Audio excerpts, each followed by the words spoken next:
Community radio ബെൻസുകൾ ഇപ്പോൾ life tips തയ്യാറാക്കി അവതരിപ്പിക്കുന്നത് ഖാൻ കരിക്കോൾ. സാങ്കേതിക സഹായം ബോണി ജെ ബേസി.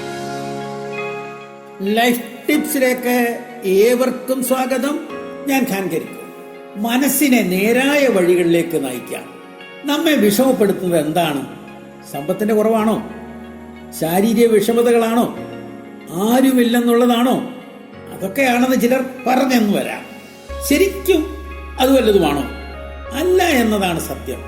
പ്രശ്നങ്ങളോട് നാം സ്വീകരിക്കുന്ന സമീപനമല്ലേ നമ്മെ വിഷമപ്പെടുത്തുന്നത്? ഇതൊന്നും എന്നെ ബാധിക്കുന്നില്ല എന്ന് തീരുമാനിച്ചാലോ അതൊന്നും നമ്മെ ബാധിക്കില്ല. ജീവിതത്തിന്റെ കറുത്ത ഭാഗങ്ങളെ നോക്കിയാൽ നമുക്ക് വിഷമിച്ചുകൊണ്ടേയിരിക്കാം. വെളുത്ത ഭാഗങ്ങളെ നോക്കിയാലോ അതിൽ ശുഭാപ്തി വിശ്വാസം ഉണരും. സ്വപ്നവും പ്രത്യാശയും പോലെ ശുഭാപ്തി വിശ്വാസവും മനുഷ്യനെ ജീവിക്കാൻ പ്രേരിപ്പിക്കുന്നതാണ്. ജീവിതത്തെ സന്തോഷഭരിതമാക്കണമെങ്കിൽ ശുഭാപ്തി വിശ്വാസം ആവശ്യമാണ്. എന്നെ സഹായിക്കാൻ ആരുമില്ല എന്നാണ് ചിലരുടെ പരാതി. അങ്ങനെ എല്ലാവരും ഉണ്ടെന്ന് വെക്കുക, എന്ത് സംഭവിക്കും? അമിതമായ സുരക്ഷിത ബോധവും അലംഭാവവും ഉണ്ടാവും. അത് നമ്മളുടെ പരാജയത്തിന് തന്നെ കാരണമാകും. അതിനാൽ 100% സുരക്ഷിതത്വം നൽകുന്ന ഒരു കാര്യവും ജീവിതത്തിൽ ഇല്ല എന്ന് മനസ്സിലാക്കണം. അപ്പോൾ നാം അതീവ ശ്രദ്ധയോടെയും ജാഗ്രതയോടെയും മുന്നേറാൻ ശ്രമിച്ചുകൊണ്ടിരിക്കും.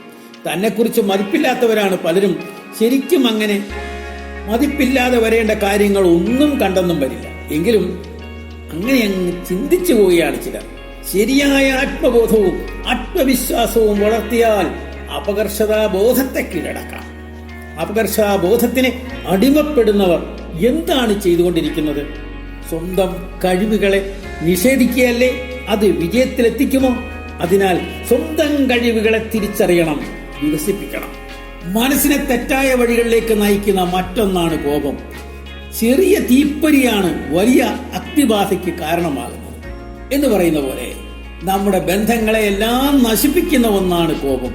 കോപമുണ്ടാകുവാനുള്ള സാഹചര്യങ്ങൾ ഒഴിവാക്കണം. നമ്മിൽ നിന്ന് സന്തോഷം തട്ടിപ്പറിച്ചെടുക്കുന്ന ശത്രുവാണ് കോപം. കോപത്തിന്റെ അന്ത്യം എന്താണ്?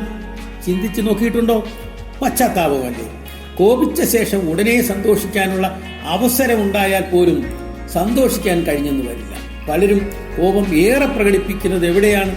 കുടുംബങ്ങളിലല്ലേ? അത് വീട്ടിലെ അന്തരീക്ഷം കലുഷമാക്കും. ഏറ്റവും സ്ഥായിയായ ബന്ധം കുടുംബ ബന്ധങ്ങളല്ലേ? അതിനാൽ അതിന്റെ കെട്ടുറപ്പിൽ പരമാവധി ശ്രദ്ധ ചെലുത്തുകയല്ലേ വേണ്ടിയിരിക്കുന്നത്? മറ്റൊരാളെ അല്ലെങ്കിൽ സമൂഹത്തെ സ്നേഹിക്കണമെങ്കിൽ അത് ആരംഭിക്കേണ്ടത് വീട്ടിൽ നിന്നല്ലേ? അതിനാൽ സ്നേഹിക്കലും സ്നേഹിക്കപ്പെടലും കുടുംബങ്ങളിൽ നിന്ന് തന്നെ തുടങ്ങാം. ഈ ആശയങ്ങൾ ഉൾക്കൊണ്ട് മനസ്സിനെ നിയന്ത്രിച്ചുകൊണ്ട് സന്തോഷകരമായ ഒരു ജീവിതം നയിക്കൂ. വിജയാശംസകൾ നേരുന്നു. നിങ്ങൾ ഇതുവരെ കേട്ടത് ലൈഫ് ടിപ്സ് തയ്യാറാക്കി അവതരിപ്പിച്ചത് ഖാൻ കരിക്കോൾ.